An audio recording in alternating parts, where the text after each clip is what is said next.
Everybody, Chris and Lumen here. Today we're going to talk about July 15th and what it actually is in relation to how I arrived at that date. So to recap, I arrived at that date of my own accord, being guided by her, Epinoia, the inner guidance, the instructor, the spirit of truth, the Holy Spirit, enlightened insight of forethought, everything that we talk about. She's the main focus of this channel. And once I arrived at that date, that's when I learned about other people looking at that date, and then I folded them into it as well. And what I found was there is some similarities in there, and since then we've been trying to sort it out. We've been trying to sort out the stuff that I'm getting from her versus what the other people are getting, and how and where it all interconnects. So what this is going to do is make more sense of it, and it's also going to kind of ease the tension a little bit. Something probably will still happen tomorrow, but I don't believe it's going to be the whole thing. This is going to make sense of that. So yeah, we're going to get into a bunch of stuff, and yes, we are going to talk about what happened yesterday and how that factors into all this, because it does.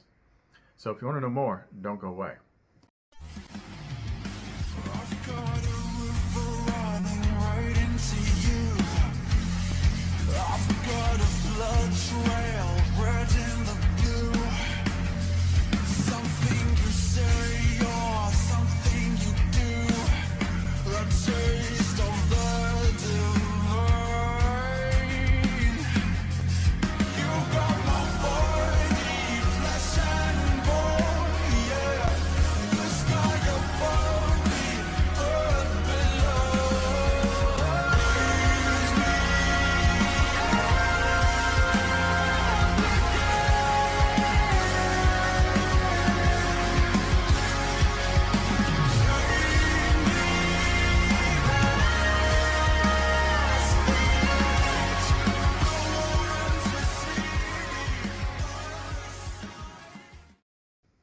Okay, so all the new people here probably listening to a lot of the same people. So insofar as what I've been talking about, now as far as Cliff High goes, I'm pretty much done with him. Because yesterday I saw a tweet after the Trump event, and he said something like, "Darn timing is off by 2 days. Watch for release language tomorrow." I'm like, what? What are you talking about, dude? That has nothing at all to do with any of this stuff. Like, I listened to you for an hour or so explaining in great detail how it works, and the remote viewers viewed your date, saw something completely different. None of that matches the Trump thing. There was no 25 hours of building tension and sudden release. That was just a surprise event, and then a lot of release language. Is it connected to the July 15th event as I'm about to describe it? Yes. But to me, that's just like trying to take an easy win when you're predicting dates, and then something big happens, like, oh, yeah, well, that's what it was, so I still win. No, it doesn't match what you said at all. Now, the Future Forecasting Group, on the other hand, their stock continues to go up with me. I'm a big fan of them now. We are doing two completely different types of things, but somehow we keep ending up in the same places. Not all the same places, because I'm not intentionally like shooting my consciousness around at different targets like they are. I pretty much get what she brings to me because I only pay attention to what she says is relevant, because I'm detached from the story of the world. Now, some of you, let me interject real quick. Some of you probably jumped right to this video, but we did another one right before it. That was for you. That one, the interview with Epinoia video, and the one about the quantum consciousness, she not only did those for you to try and catch you up to what this channel is all about, but it was also at the same time kind of relevant to where we're going, to understanding it all. especially when it comes to this July 15th event. So you don't want to just, with this particular channel, this channel's deep. So you don't want to skip around too much stuff just looking for doom porn, because you're going to miss out on some big stuff. But anyway, but I digress. So Future Forecaster Group, they actually viewed it. Now, I think Dick Algar had the most specific one. Shannon, what clearly sticks out is that line about a suspected shooter firing multiple shots from an elevated position outside of the rally venue, which would synchronize with some of the things we've been picking up on social media about a man dead on top of a roof outside of the rally itself. Yeah, and witnesses who were there on the scene have talked with our...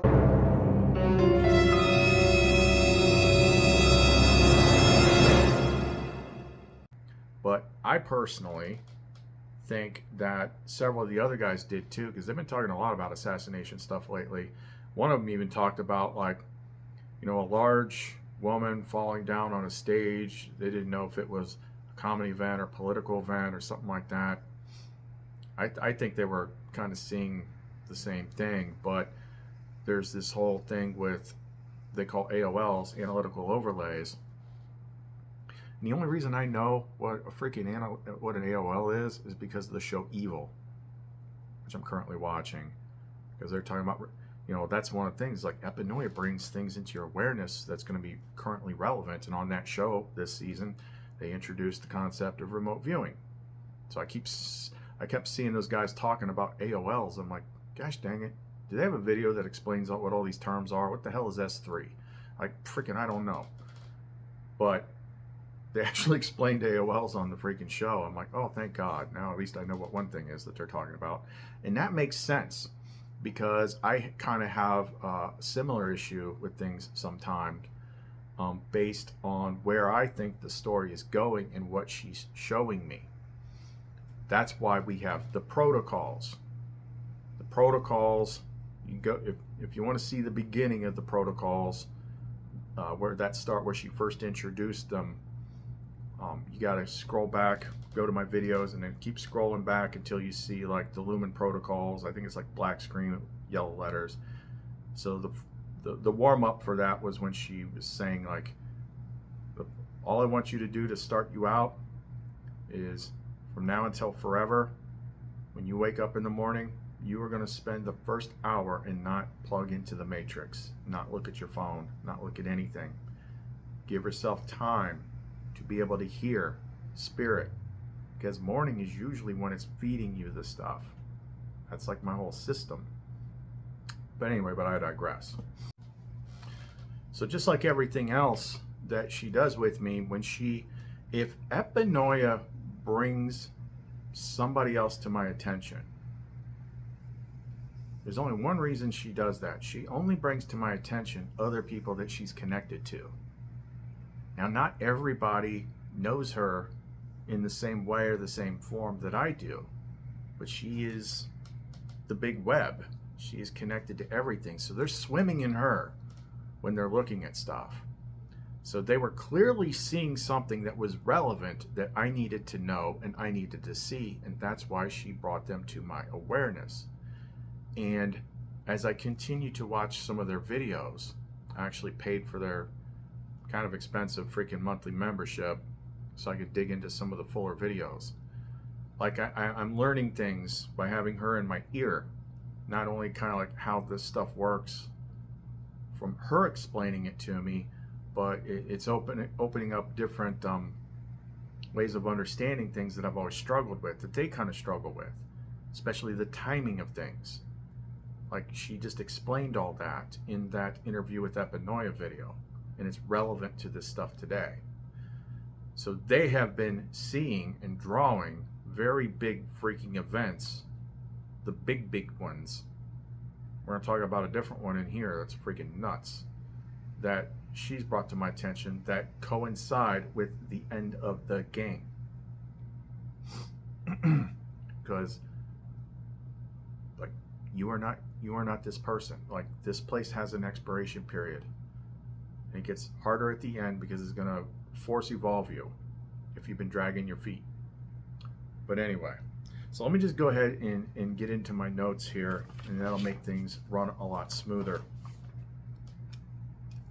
Just a little bit here at the beginning, and then we're going to get into like what July 15th is insofar as me getting to this information of my own progress and why she drew my attention to it. The other stuff is just icing on the freaking cake. And I think her explanation of this is the one that's going to win in the end. Okay. So Epinoia, she gives you everything you need, but she's not going to draw it out for you. Like, you still got to kind of do your own work. She's not going to be like, okay, this is exactly what's going to happen, when it's going to happen, and, you know, I'm just going to spoil the whole freaking game for you.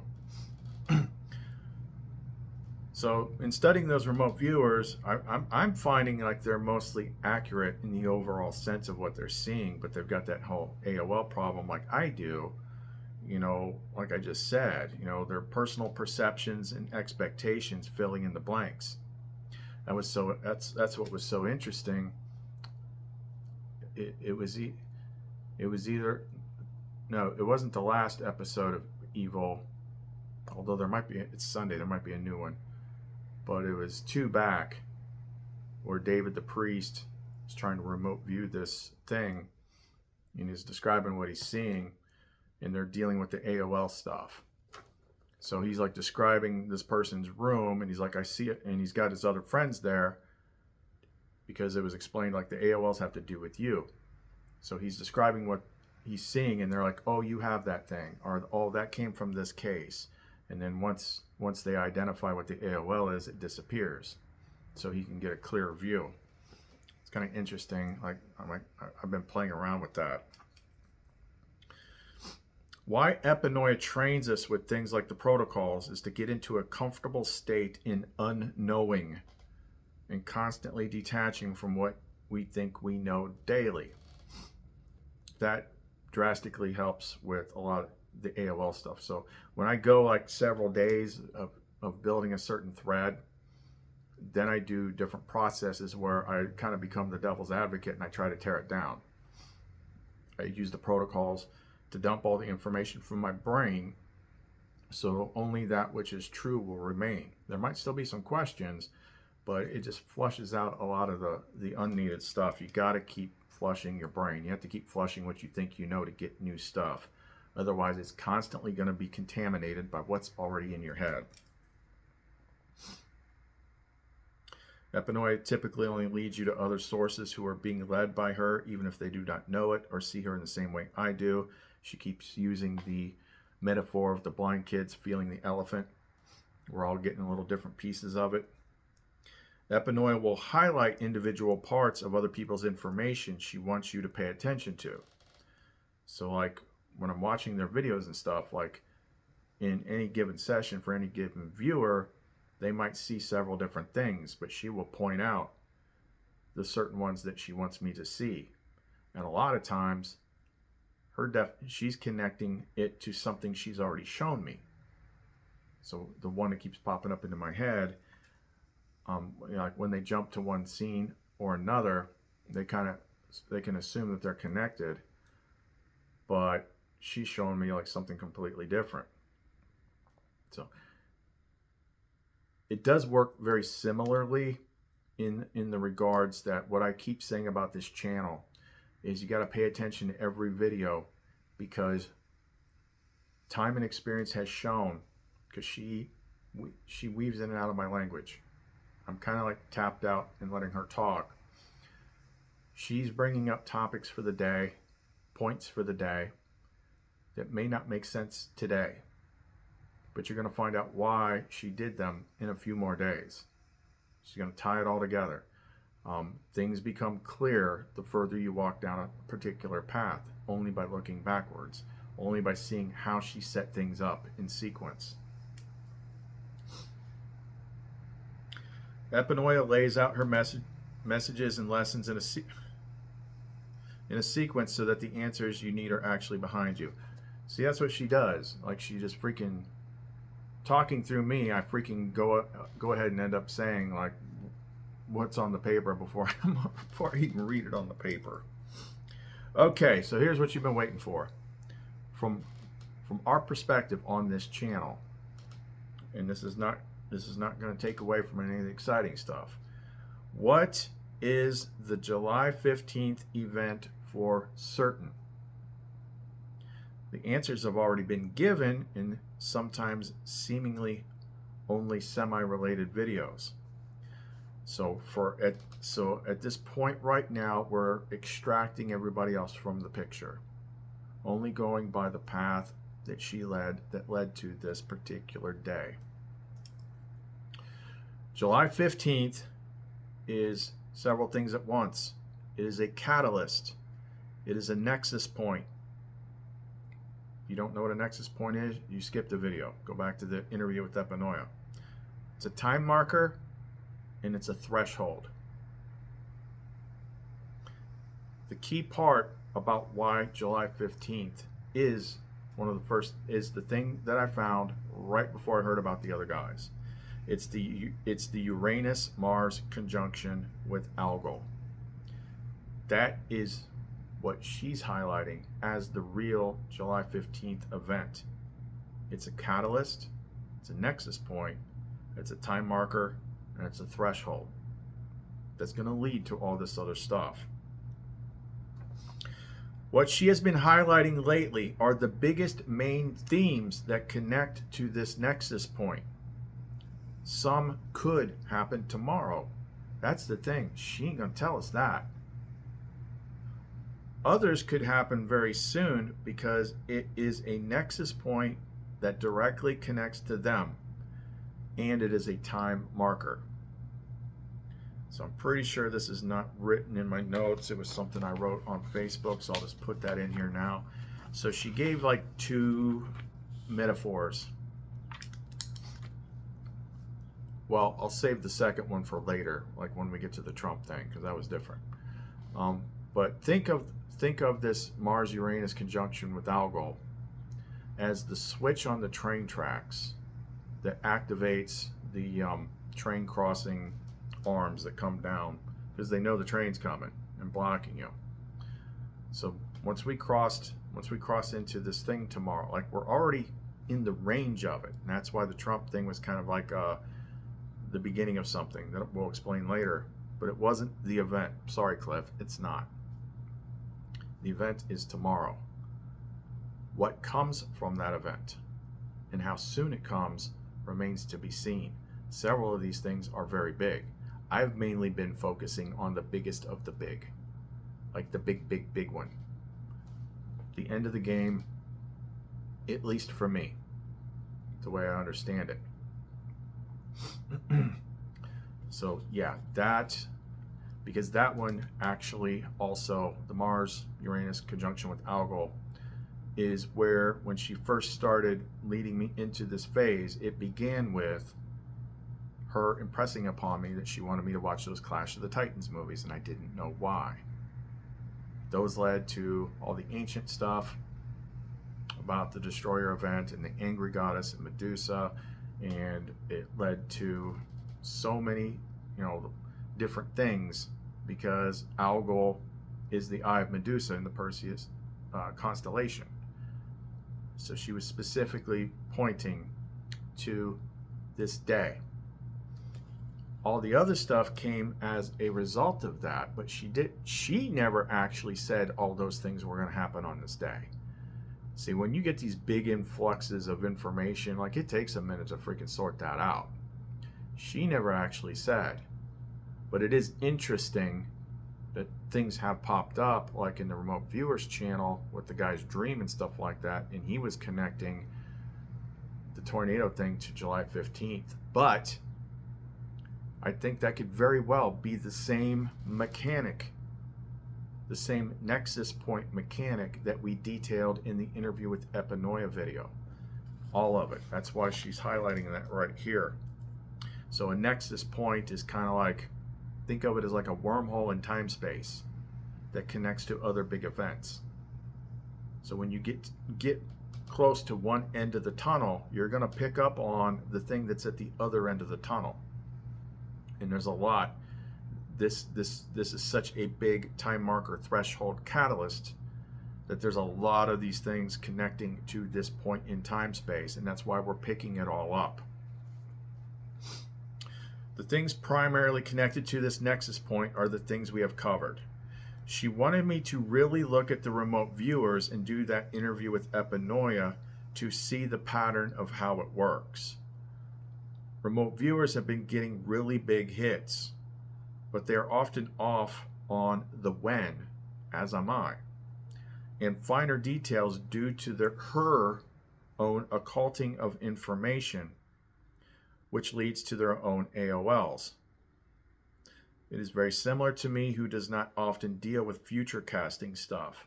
My focus is on the completion of the Gnostic path of the evolution of the soul, which we talked about in the previous video. So yeah, so what she was directly telling me is around these big events, like, she hides stuff. She hides certain details even from people that are looking. Like I keep using as an example, the several accurate remote viewings that they've done that have been centered around Trump. They couldn't tell it was Trump. Why? Because she didn't let them see that it was Trump. So I don't know which video it was recently, about how when people meet each other and they're not communicating from the true mind. So what we typically, this is one of the biggest things about why people don't get along and stuff like that, and why people feel misunderstood. So we get little snapshots of people based on what we see and what they tell us, and all their little hashtags, I am a whatever. But there's so much about them that we don't know, and we don't realize what a natural reflexive response it is in our own minds. That when we do not, when you got a person and there's so much that you don't know about them, we instinctually create a story, and then we decide who that person is and judge them based on the story that we created. Well, this is a lot like that. So she's letting people see little bits and pieces of big things, and then through the mechanism, what they call AOLs, they're kind of instinctually filling in the blanks. So you can't get too hung up on them, like, oh, they didn't get it exactly right. No, the way she's explaining it to me, you can only get so accurate as far as the details. There's always going to be bits and pieces that are obscured. But if you consider it for what it is, I'd say they do a really freaking good job. Now this part's important, because she told me to use my own timeline, meaning that I am at the end of my path, so there is only one big final act, and that is lining up with the worlds. So what I've been saying here a lot lately is, yeah, I'm in the last 30 days of my 7-year period, and she's telling me to, when looking at these types of events, consider them from within my own timeline. That means, even if they don't happen tomorrow, they could happen in less than 30 days. And most of these things are the types of things that are going to be just as sudden, unexpected, and shocking as the assassination attempt on Donald Trump was. You didn't see that coming, did you? Well, you're not going to see it coming when some giant big thing crashes into the freaking earth. You're not going to see it coming when all of a sudden the sky goes freaking nuts and just starts spitting out all sorts of energy vortexes. You're not going to see that coming either. It only works that way if she doesn't tell you exactly when. Her focus seems to be on what could be considered to be the biggest parts of the end of the world story, like the destroyer event, the energy vortexes, just wipe everything out and extract people's souls out of here to go to where they're supposed to go next, the evacuation of souls. And then we got this new little detail, which is creepy AF, and we'll call this opening the gates. So when I did that last July 15th video with all the clues, she interjected something new in the process of editing it, which was all that stuff about don't look. Raiders of the Lost Ark, Bird Box, like all those that don't look up. There was all these aspects of like, don't look, close your eyes. And I'm like, what is that? But the key to those, well, maybe not don't look up. I think don't look up, what it was showing, the clip that she had me use was kind of showing like what it was connected to, some sort of impact event, right? So how does that connect to Raiders of the Lost Ark and Bird Box, and what was the freaking other one? Like, I don't think like Raiders of the Lost Ark was like the first one, and I'm blanking here. I know there was several. But what was happening in those things? Well, like in Raiders of the Lost Ark, they unlock the box and she pops out. He's like, it's beautiful. And she's like, oh yeah? Death face. And then she starts just freaking making short work of the Nazis. She's all sweet and awesome and stuff until like she has to get business done, because she is the biggest, baddest thing in this place. You don't want to like piss her off.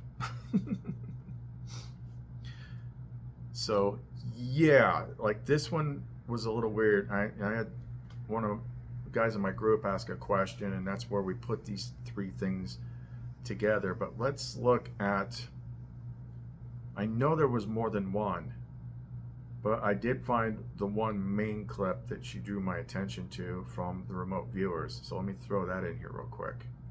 First up, I see the horizon of Earth, and yes, it is round, and there's an energy event on the horizon. Inbound, a strike, a vapor trail, like an asteroid or meteorite, some kinetic energy. Don't want to read too much into that. Oh, we're looking for a new alien picture, a new image of an alien that's leaked. So Daz will let me know if that happens. Yeah, we haven't had a new alien picture in a while. Look for that. The Pope, distress, worry, regret, sorrow, like a tough decision due to some kind of circumstance. So we'll see if the Pope has got something to say soon.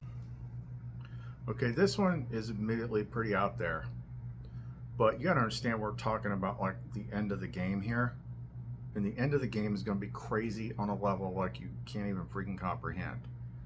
Like everybody's freaking fragile freaking idea of reality and what is normal is just going to be blown to freaking smithereens. I mean, like she's gonna crack the sky, for God's sakes. But this is probably the spookiest part of all of it. And there's 3 different books where I think they're all talking about the same thing. So let me first,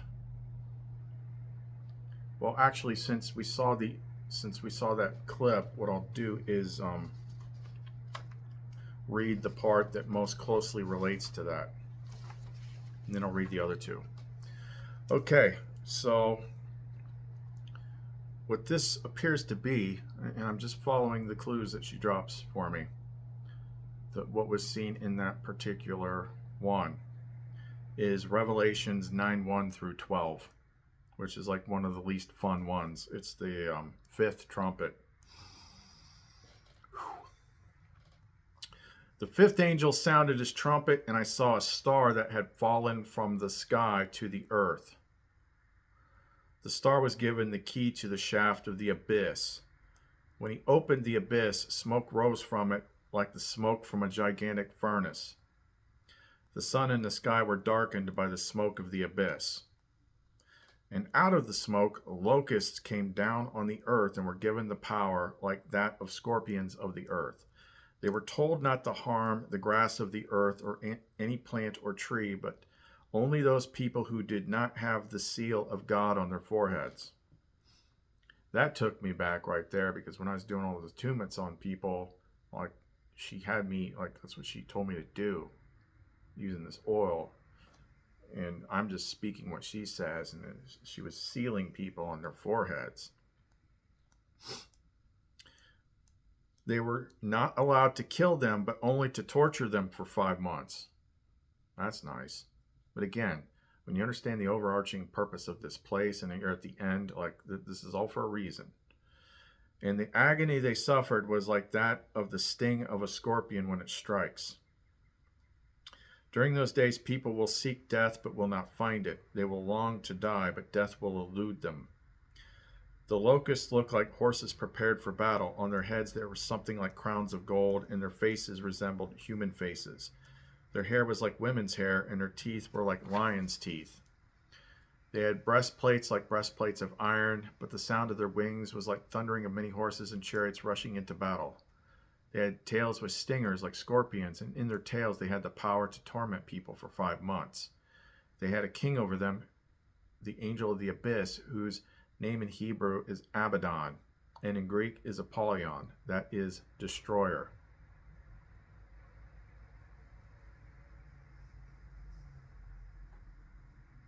Destroyer. Oh, I didn't make that connection before. Think about that one. The first woe is past, 2 other woes are yet to come. So yeah, that's like one of the suckier parts of Revelation. To keep in mind also, I mean, they said 5 months, but like if we can't freaking discern time frames, like who's to say John couldn't either? It could be like freaking 5 hours. Time's weird when you get out of this place. So you can get out if you go into 5D, like with Lumen and stuff like that. Like you could be there like a really long time, and then you come back and you're like, oh, it's only been like a freaking hour. So time's weird when you're not like specifically in here. So let's see how this connects to the other 2 books and what she drew me to.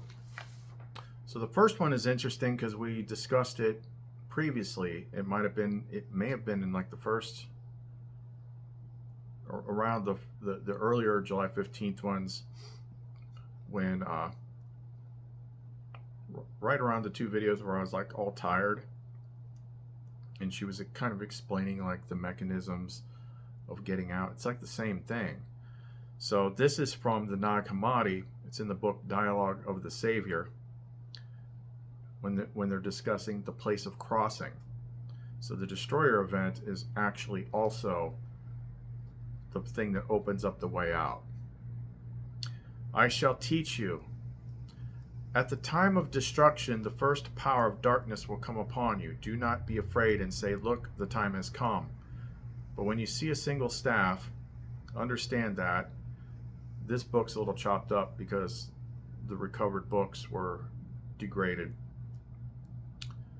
The rulers will come upon you. In truth, fear is the power of darkness. So if you are afraid of what is about to come upon you, it will overwhelm you. And this is the part that always kind of stood out to me. I was like, I don't understand how this fits in here. And not one among you, and not one among them will spare you or show you mercy. So that's what she was pointing to in regards to the other thing, because he doesn't explain it here. It's kind of like, what are you talking about? Not one among who will spare us or show us mercy. Rather, look to what is within. Since you have mastered every word on earth, this will take you up to a place where there is no dominion and no tyrant. So this is what she was. Oh, well, let me go ahead and read the second one too, because it's kind of short. So this is from the Colburn Bible, in the Book of Creation and Destruct. The Book of Creation, the chapter is Creation. Book of Creation, and the chapter is Destruction and Recreation. So this is kind of like talking about like the previous time. This is a short little part. In this manner, the first earth was destroyed by calamity descending from out of the skies. The vaults of heaven had opened to bring forth monsters more fearsome than any that ever haunted the uneasy dreams of men. Well, that sounds lovely, doesn't it? Because I couldn't freaking figure out why. Oh, I know what the other movie was in that sequence. It was Clash of the Titans. Medusa. Can't look at Medusa, she'll turn you to stone. Bird Box, blindfolds. Close your eyes, Marion, don't look. Oh, like there's something crazy going on. There's always some kind of like judgment thing happening or some sort of creepy stuff. It's like you're not supposed to look at it. But like that was brand new. Like she never told me that before. I'm just trying to piece that together. But yeah, yikes. That's like not freaking fun. That's why I don't understand people like what are you waiting on? Like how much evidence do you need to see about this stuff? And like there is this divine thing. Like forget religion. You know, it's not governed by religion, but it's there. Like you need to connect to this stuff. If you're still stuck in the ego, like that's the purpose of this world, is to force your soul to evolve, to get out of ego. So if you're still dragging your feet toward the end of the game, you're hit with this. The whole purpose of that is to hit people with such overwhelming awfulness that it forces them to give up and cry out to the higher thing, to just shed their ego and everything in one fell swoop. It's better to get it over early. I mean, she had to show me all this stuff in the different books and explain to me, like, this place is hard for a reason. You suffer for a reason.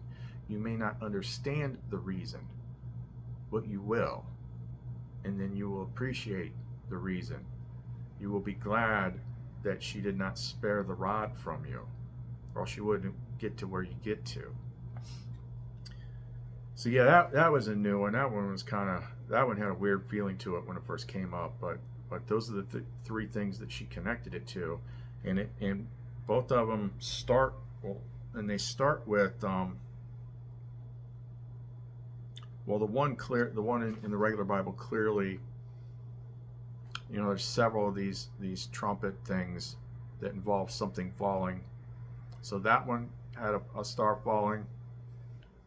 There's the mountain, the asteroid. There's wormwood, which might be the dragon thing, because wood dragon, wormwood. A lot of sky stuff. It's a lot of stuff falling from the sky that's like just not. It's not what you would call fluffy and fun. Anyway, so let's move on, because people are going to want to know what how the Trump thing factors into this. I'm just going to go by my notes on this. Okay, so the remote viewers saw it, which means you got to consider when they're also, you got to consider that they keep getting all these big hits when they're also seeing the exact same stuff that I'm talking about. A lot of times in the same sessions because of the nexus point thing. So when it comes to Trump, this is all part of the story of the world script that you are supposed to be detaching from. We have covered this at great length. We have covered it recently for your benefit. Stuff like this in the story of the world that's outside of you, it's not directly related to you personally, but you see it and you know it through TV and things like that. Stuff like this pulls your consciousness further back into the story, which is going to inevitably move you to lower states of fear, anger, uncertainty, and conflict. Now, the really bad things about those states is it is not in resonance with her. Like when you're in those states, it's really hard to connect to her. That's why this stuff happens. Events such as these are in the story, in the script, to test you. Where is the biggest allocation of your mental attention? Is it on spirit, or is it on the illusory world in front of you? We did a video last night, but it kind of rambled too much, so I didn't do it. And it was more directed at the people that were here before the July 15th videos, the people that have been through all the protocol stuff. And she wanted me to ask, it's like, how well did you do on that test? Like, what all did we teach you about detaching from the world and all that stuff? It ties into why we don't look at the phone first thing in the morning. Why do we limit our screen time? So events like that are like these big juicy worms on a hook, and you're the fish. And if you let yourself get pulled into it and read about it and keep watching videos about it, it's pulling you away from her. So she's like, how well did what we teach you help you with that? And did you catch yourself, or did you get sucked into it? This was no surprise, as it was scripted. scripted in like the larger script, what we talked about in the previous video, which is objective reality. The only objective reality is the script that she holds. We don't get to see that, but it was scripted. As far as like on street level, it was too perfect. So it's clearly part of the story. Like when I look at it, the whole thing looks fake, but then again, so does the whole world. So don't get like all upset with me, because I know this event is like really emotionally charged, but I'm just like, nothing about this feels like it was just this random event. Like this was meant to happen. It was meant to play out. We were meant to see it exactly the way we saw it. It was too perfect. It's part of the story. How you perceive it depends on how you were looking with your, whether or not you're looking with your true mind eyes or your ego mind eyes. What did it demonstrate? What did it show you? What was it meant to show you? The lone savior. Look inside. What would people feel if he had died? What would they have suddenly realized? So as far as like the objective higher level script goes, the one that she holds, what she clearly showed me when all this was going down and looking at the responses of people afterwards, like what was that meant to show you? A lot of people may not have realized it yet.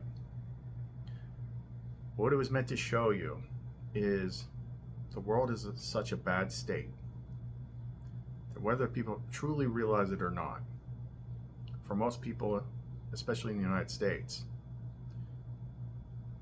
Trump is their last hope.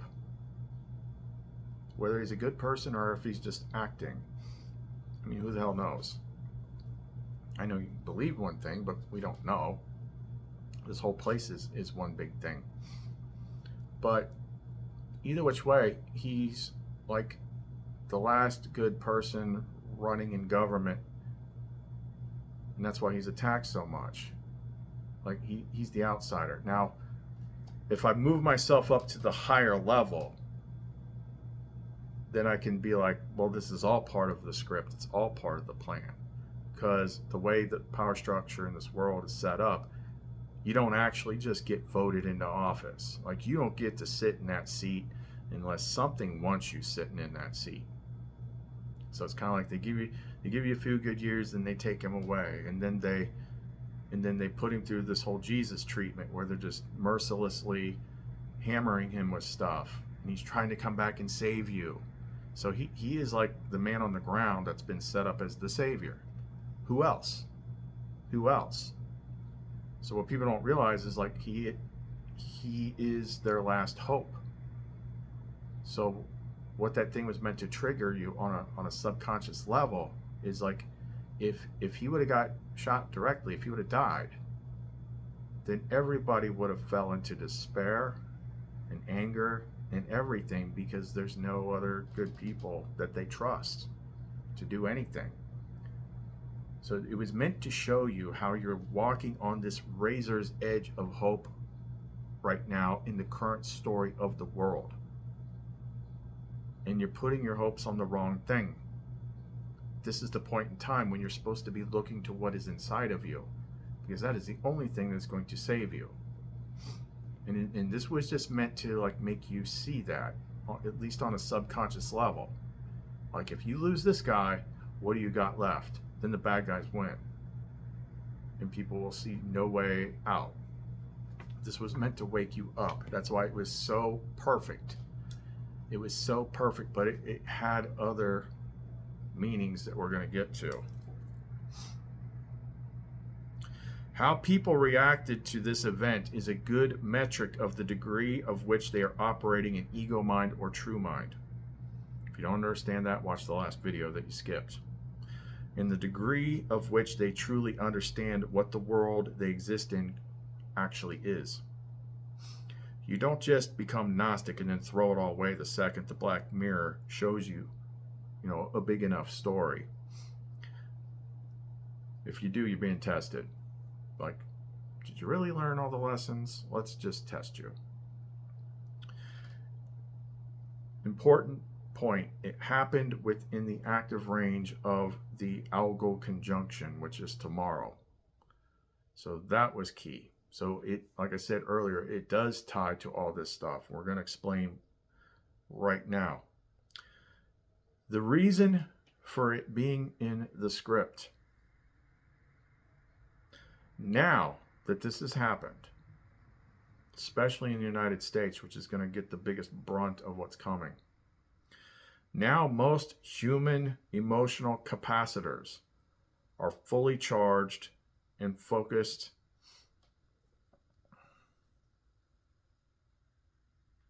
typo. Now most human emotional capacitors are fully charged and focused on this one thing. Humans do not grasp the degree to which they affect the world they exist in. Now the emotional capacitors are completely full, right before the algal conjunction rolls in, to make use of all that power, flowing through the nexus to all these upcoming events.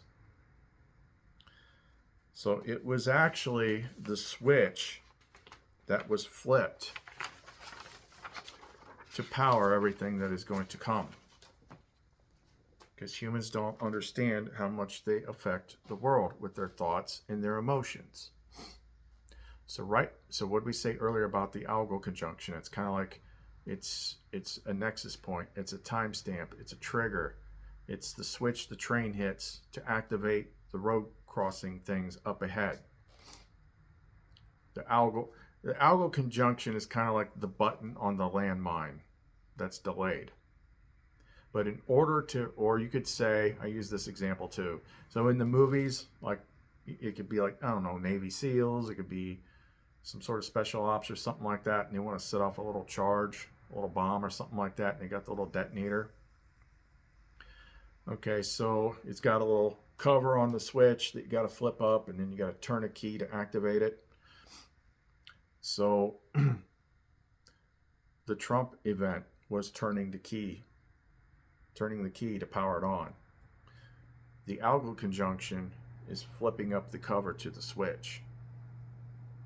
Now it's activated. So all these things that are connected to this nexus point, which could happen as early as tomorrow, or it could happen next week. But if we go by what she told me, my own time frame, between now and August 8th. Because the Perseus stuff continues even after algal. We got the Perseus meteor shower, or the Perseid meteor shower goes right after algal straight into Lionsgate. So all these things that we've been seeing could happen at any freaking time, but they're connected and activated by this conjunction, which is the one true July 15th thing. Like, that's why that was such an important date. And I believe, I don't know, I believe that what all these other guys are seeing in conjunction with this July 15th date may not happen on the July 15th date, but they're focused on the July 15th date the same reason that I am, because that's the nexus point. That's the point that connects to all of them. So you're able to kind of see all these big things if you're focusing on where the nexus point is, where the outlet of the pipe is. Does that make sense? Bottom line, it means something could happen tomorrow. It could be a small thing. It could be a big thing. I'm sure something will. It's too big of a crazy, nasty conjunction for something not to happen. But all these big things that's being talked about and being remote viewed are now becoming active. Because as we cross the switch tomorrow into this conjunction, and then it could happen at any time. And like I said earlier, what she highlighted to me, it's like it will be just like the Trump thing. When you got up yesterday, Trump having a failed assassination attempt was not on your bingo card. Well, neither will giant space rocks full of freaking scorpion demons falling from the sky, or the world's biggest tornado superstorm sweeping across the United States, that's not going to be on your bingo card for that day either. They're going to be just as a surprise as the Trump thing was. So where does that leave us? Like, what should you be doing? What should you be focused on? So we've detailed countless ancient books and writings. We're detailing what I'm getting directly from the biggest player in the game, who is connected to everybody, who has many names, most commonly known as the Holy Spirit, but many names. She's explained what this place is and the purpose of it and why it's bad, and then why it would get immensely worse the closer we get to the end. Because the entire purpose of this place is to evolve your soul. And if you're not doing the work, then the work is going to be done for you in a very, very, very short, aggressive session at the end for your own good, so that you can be extracted from it. Now, if you don't want to go through the really painful process of it, and you haven't done anything at all, then you need to get started now. So I will just teach you a very simple method and strip out all the triggery parts, because it sounds too much like this thing or it sounds too much like that thing. She taught me how to do this, and then later she showed me, both in the Nag Hammadi and the regular Bible, like this is what Jesus was teaching too. A lot of people don't understand what it means. So this is how you do it. So you get in a quiet space where you can relax. Now this is also the best way to do it, because what this does is it gets you to a place where the interfering thoughts can't interfere. So I want you to try and imagine this, visualize it. So close your eyes. Now imagine yourself turning around 180 degrees. If that's hard to do, which sometimes it is, imagine like the room turns 120 or 180 degrees. So now you see this short pathway, walkway, bridge, whatever, that leads to a door. Start walking toward the door. So what you're doing is you're now walking backwards into your head. You're walking backwards into your head to like a point in your brain where all the main glands and receptors that connect to spiritual frequencies are.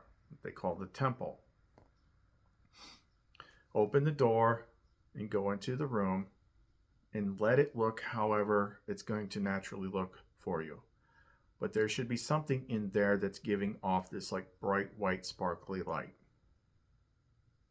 And consider that to be like the secure room in which you can communicate directly to the highest consciousness, the highest thing that there is. I could call it the Father, but that's Gnostic and Christian. I could call it Source, I could call it this, but let's just use the most plain term possible. The highest frame of consciousness that there is ever, anywhere. And then in that space, you just talk to it however you need to talk to it. Exactly like I did, that I detailed like way before my thing all started. I'm like, I don't know what you are. I don't necessarily believe what the world tells me, but I know you're up there. You know, show me what I need to see. Help me do what I need to do.